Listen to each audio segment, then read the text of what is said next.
Agar onangiz 50 yoshdan oshgan bo'lsalar, bu 5 ta mahsulotni tayyorlab berish orqali ularni 10 yoshga yoshartirasiz.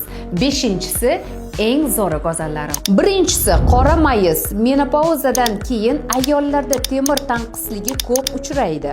5 ta mayizni kechasi suvga solib qo'ying va ertalab onangizga bering. Bu kichkina odat, lekin katta foyda beradi.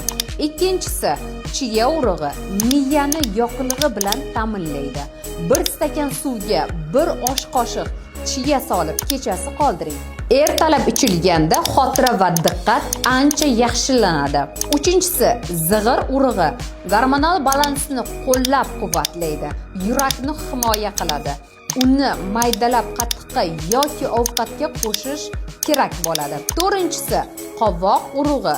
Stressni kamaytiradi, uyquni tinch qiladi, bo'g'im og'rig'ini yengillashtiradi. 5-inchisi kunjut. 40 yoshdan so'ng suyaklar zaiflashadi, kunjutdagi kalsiy esa suyaklarni mustahkamlaydi. Onangizning sog'ligi uchun bu videoni saqlab qo'ying va albatta amal qiling.